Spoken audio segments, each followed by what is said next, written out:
Hello and welcome to the CLA webinar on the agricultural transition, preparing for a future without BPS. My name is Susan Twining and I'm the Chief Land Use Policy Advisor at the CLA. The land use team covers all the issues related to agriculture, forestry and the environment. I will be joined today by Harry Greenfield, who's the CLA Senior Advisor leading on environment policy, and Cameron Hughes, who leads on agriculture policy. Over the past 5 years, we've been focusing on leading the debate and influencing the development of new agricultural policy. We're now at a point where the thinking has been done and the new schemes are being introduced, which is why we are here today. This webinar is an overview of the new agricultural schemes in England and how they will be introduced. We have more information on the CLA website and events will be running during 2022. We're going to cover three main areas. The first is why agricultural transition matters, what are the changes, and then what to do next. So let's start with why agricultural transition matters. This is the most significant policy change in over 50 years and signals a pioneering approach from the government and a shift away from direct payments towards payments for public goods. It will affect all farmers, especially those with basic payment scheme payments now. And it is not only the major policy change, it comes at a time when there are a lot of other changes, including international trade agreements, changes in consumer choices, and an increased expectation of landowners to deliver for climate and nature. The good news is that there is time, the agricultural transition builds in time and support to help businesses adapt. So if we now look at the main changes that are coming around the corner. There are four main areas of change. Firstly, the phasing out of basic payment scheme over the next 7 years, which will probably be the most significant change for most people. Under agricultural productivity and resilience, there are now new schemes that will provide a range of support for advice, grants and research. And this will support business change alongside an exit scheme and targeted support for those farming in protected landscapes. There has also been a lot of coverage about the environmental land management schemes. And while it is a major part of the new funding, we need to consider the current countryside stewardship and woodland creation grant schemes that are available now. And finally, there's a new programme called the Animal Health and Welfare Pathway that will provide funded vet visits, capital grants and outcome-based payments in the future. There is a lot changing, but there is no big bang, there is no fanfare, and there's no comprehensive booklet with all the details of all the schemes. What we're looking at is a phased approach, phasing out of old schemes and phasing in of new schemes. And the schemes themselves will be flexible and evolve over time. Now that can have be positive and negative. But what we need to do is make sure that we're ready to plan ahead and be ready to act.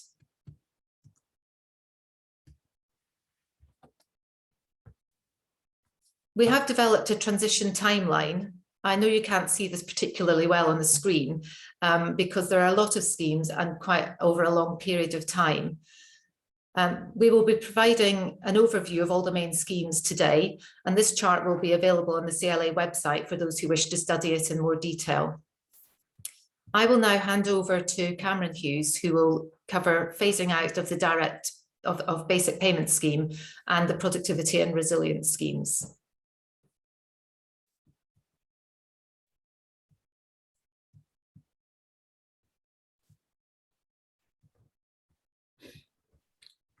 Thank you, Susan.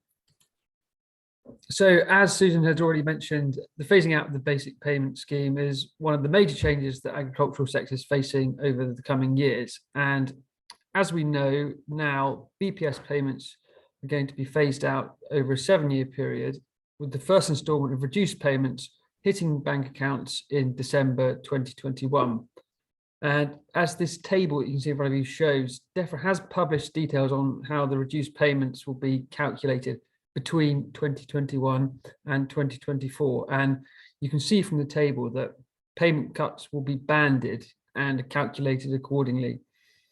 So if you just take a look through the different bands and percentages there, and taking through an example on the next table, you'll see what the impact can be. So this table builds on that principle of banded cuts and forecasts as the BPS payments for a range of scenarios, with the column on the left showing the total BPS payment value before cuts. And this number is likely to be quite similar to a 2020 BPS claim value, assuming a like-for-like application was submitted in 2021. So if we just work through one of those examples there and take the £40,000 payment value before cuts in that peach-like colour, you can see that the overall payment value was reduced by 6% in 2021. And then the table goes on to forecast those cuts for the following 3 years, based on the banding for the cuts that I showed in the previous slide. And you can see on that column in the far right that with all the different examples in the table, BPS payments all been cut by at least 50% by 2024.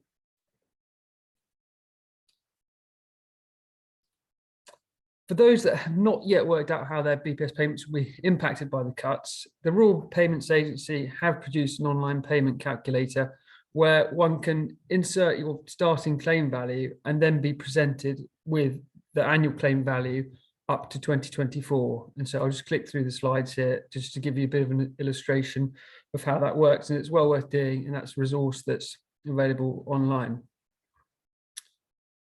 So moving on, we know that reduced BPS payments have started, but there have been a range of support schemes that were launched in 2021 and more planned for 2022.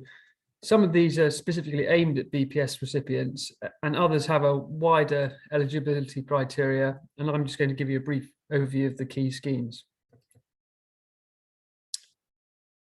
So starting from the top and just looking at the schemes available in 2021. The Future Farming Resilience Fund was launched in the summer of 2021 and is a support scheme aimed directly at BPS recipients. The scheme provides free business advice and support to help BPS recipients model the impact of the payment cuts and identify how they can adapt going forwards. There are a number of different support providers to choose from, each with their own sectoral and geographical expertise. The support takes different forms depending on the provider and can include webinars, group discussions, and one-to-one sessions followed by bespoke business action plans. The scheme closes for applications at the end of March 2022, but a new window of funding is expected to be launched in July 2022. The Farming Investment Fund was launched in November 2021 and is based on the Countryside Productivity Small and Large Grant Schemes, which some of you may be familiar with. The fund is split into two parts. Firstly, the Farming Equipment and Technology Fund. So that's a funding stream that provides funding for 120 items of agricultural, horticultural, and forestry equipment. Applications are straightforward, made online, and the first application window closed on the 7th of January 2022, although a further window is expected to be launched later in 2022. The second part of the Farming Investment Fund is the Farming Transformation Fund, which offers grants towards large capital investment. The first window of this fund focused on water management infrastructure, such as reservoirs or irrigation equipment, and items which generally improve the efficient use of water. There's a two-stage application process with initial registration of interest closing on the 12th of January 2022 for this round. However, there will be another round launched in mid-January 2022, and it will focus on grants for capital items which improve productivity, and is going to have a particular focus on robotics and automation. The Farming and Protected Landscapes scheme launched in summer 2021 and offers a very different route to farming for farmers and land managers. It's aimed at those in or close to protected landscapes, including national parks and AONBs. And the scheme will fund projects that deliver on 4 themes: nature, climate change, people, and place. The funding is awarded by the protected landscapes themselves, who assess projects, and a wide array of projects have already received funding. To give you a few examples, these include the reprofiling of a river, the construction of a reservoir, the creation of new hedgerow boundaries, and the purchase of bespoke trailers for farm visits. There are areas of overlap between this scheme and others, such as countryside stewardship or the farming investment fund. So we recommend comparing the grant contributions possible under each scheme. With farming and protected landscapes, funding is issued on a first come, first served basis, and the first window closed on the 21st of January 2021, with future rounds expected in 2022.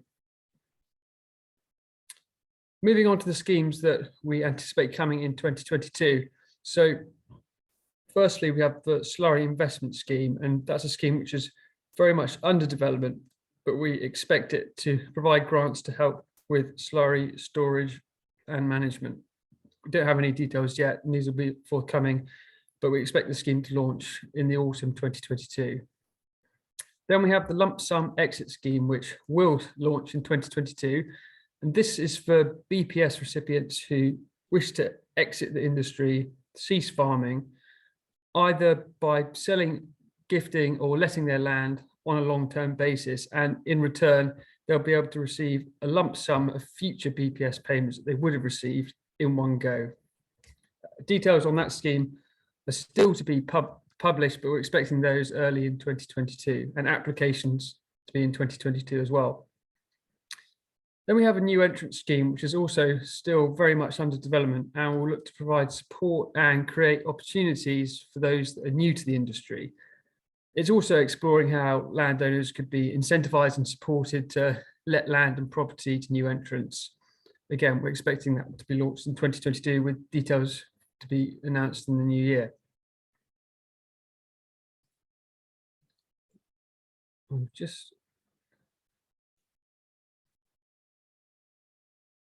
Oh, sorry, I'm just trying to go back to a previous slide.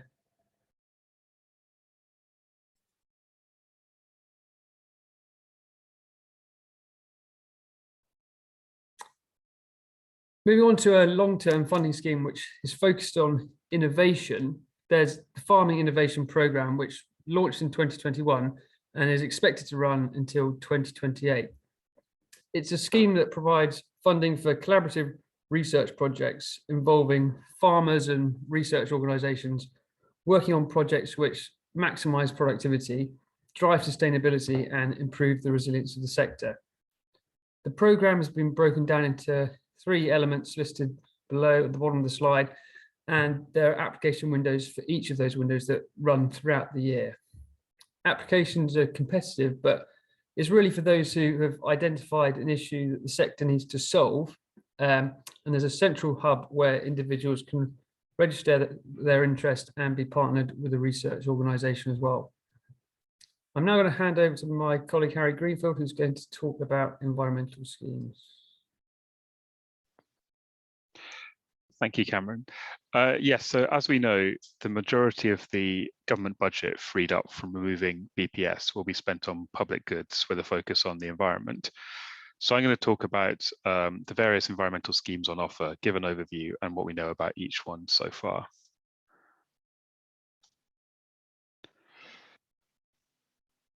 So to start with what's available now and from 2022, Countryside Stewardship has been running since 2015 and will be continue to be open for new agreements until 2023. So it's very much still around. There have been several improvements to the scheme over time, including simplifying the application process with more online applications available, a better approach to inspections and enforcement, and new payment rates, which will be announced in 2022 and available from that year. These make the scheme even more attractive.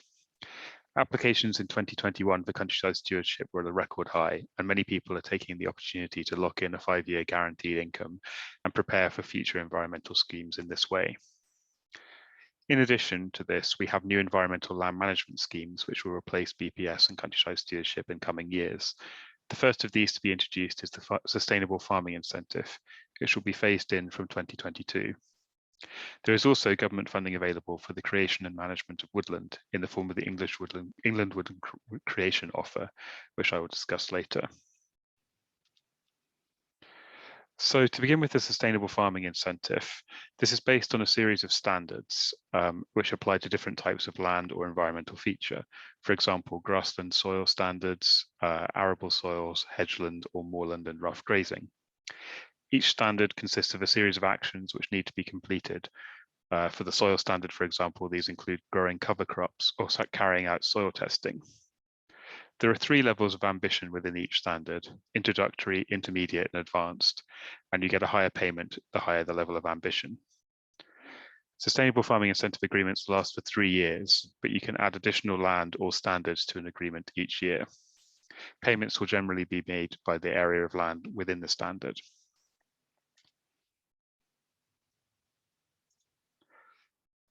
The Sustainable Farming Incentive, or SFI, will be phased in from 2022. So 3 standards will be available in that year, and future standards will be added in future years, including things like hedgerows, agroforestry, and farm woodland, as well as farmland biodiversity and heritage.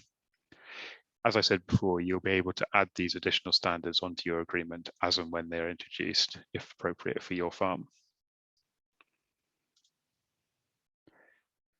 Another option available at the moment is the England Woodland Creation Offer.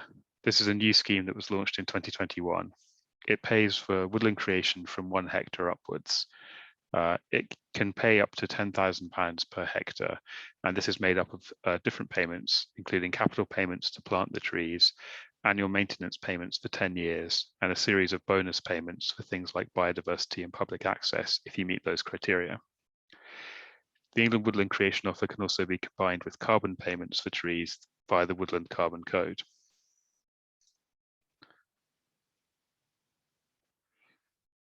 As well as the schemes that are available in 2022, there is also the phasing in of additional environmental land management schemes in the coming years. These include the Local Nature Recovery Scheme and the Landscape Recovery Scheme, which I will now explain in a bit more detail.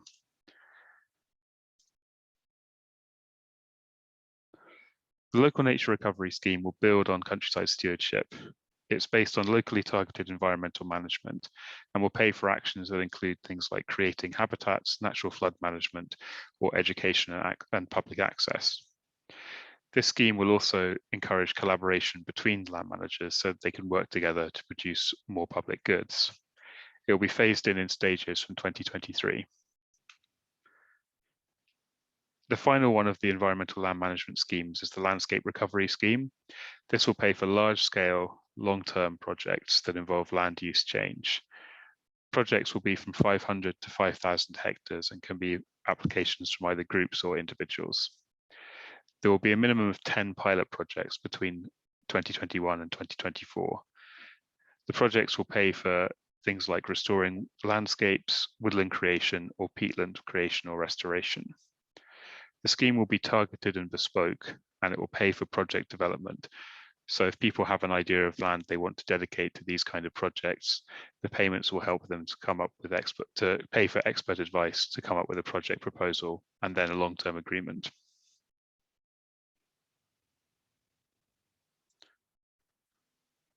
I'll now hand back to Cameron to talk about the animal health and welfare pathway.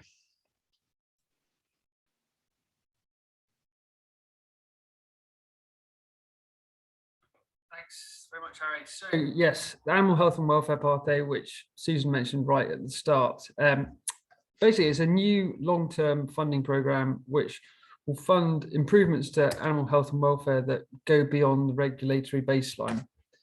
It's being introduced in stages, and the first stage that's being launched is the annual health and welfare review, and that's being launched alongside the Sustainable Farming Incentive offer for 2022. It's targeted at commercial sheep and cattle and pig farmers who are BPS recipients, and again, it's an England-only scheme. The funding's for 3 annual vet visits that start in 2022, which will include testing for endemic disease and also vet to farmer discussions on how flock or herd welfare can be improved over the years. Other elements of the animal health and welfare pathway include a scheme which will offer capital grant payments for items that boost animal health and welfare, and it's due to be launched in 2022. further elements, including payments by results and endemic disease and condition support, are being designed and piloted and are expected to be available from 2024 onwards. I'm now going to hand back to Susan, who's going to discuss what to do next. Thank you, Cameron and Harry. Cameron and Harry have both given an overview of all the changes that are of the changes and the new schemes that are coming through. So what are the next steps for farming businesses? We've only been able to give you headlines of the new schemes today, and more information is available for a number of sources. One of the most important sources is DEFRA. There are documents online that set out the new schemes and all the programmes in one place. But there's more information and up-to-date information on the DEFRA farming blog. And if you haven't done so already, I would encourage you to sign up for the blog. It will it comes through as an email whenever there is new information on any of the schemes. So it's a really good way of keeping up to date with what's happening and being the first to know when new schemes are launched or windows open for application, for example. There are also pages on the DEFRA website, the gov.uk website for each of the schemes, so with lots of information there. When it comes to assessing the impacts on your business, there is no better time than to start now. In the CLA webinars on the agricultural transition that we have been running this year, less than 50% of businesses had made any plans for replacing BPS. There is more information now, and certainly enough to be looking at the impacts and the future and considering what the options are. It might also be worth looking at the Future Farming Resilience Fund that Cameron mentioned earlier. This provides free advice funded by the government for specialist business advisors to help you to take these initial steps at looking at your business. What's clear is that every farm is different and has unique challenges and opportunities. And there are many options for farmers to consider. There is an option to do nothing, and depending on the structure of your business, some may not need to make any major changes. However, for most businesses, it's likely that there will need to be some changes. Some may choose to focus on farming and to remain profitable, will look at cutting costs or changing the farming system or doing things differently. For others, it might be looking at environmental schemes. That might be just taking the first steps, looking at the sustainable farming incentive, or looking at the countryside stewardship. Or it might be looking at the higher level environmental delivery, looking at the landscape recovery, or some of the changes through the England Woodland Creation Offer, if trees are something that is of interest. For others still, it might be more looking at the farm business, whether there are alternative income sources, either through diversification or through off-farm income in some way. And others still, restructuring might be the answer within the business, looking at collaboration, for example, or for some, it might be looking at the opportunities from the lump sum exit scheme. The DEFRA schemes are only one part of the solution, of course, and there will be others, particularly those who are looking at environmental management. There are other exciting opportunities through biodiversity net gain, the requirements under the Environment Act, and the emerging carbon markets. So they might be worth considering as well. So the government has put together a programme to support the transition for direct payments, but there will be challenges for many businesses. Government support is only one aspect of farming business, and the key will be to finding the right route for your business. There are many changes starting from now, but there are programmes to help support that transition. For businesses now, it's important to ensure that the core business is sound without direct payments, and be ready to look at opportunities from new schemes and market opportunities. I think being ready for change is the key here, as few businesses are going to be untouched. The CLA is here to help. We regularly produce articles in the CLA Land and Business magazine, and we have set up an agricultural transition hub on our website where you can find all the information related to the old schemes and the new schemes in one place. There's also the timeline that I showed you earlier that you can print off and look at in more detail. We also have a range of guidance notes within the hub where you can look at the individual schemes and get more detail and advice on how to apply. And finally, you're also always welcome to telephone the regional offices or the national teams if you have a particular question that you'd like to raise. So that's the run through today. Sorry, that's the run through for today. Thank you very much for listening to us. We are running a number of events in the early 2022, looking in more detail at the agricultural transition and how to get prepared for a future without BPS. So do come along if you can. The dates and the venues and times will be available on the CLA website and in regional news. So do look out for those. Thank you very much.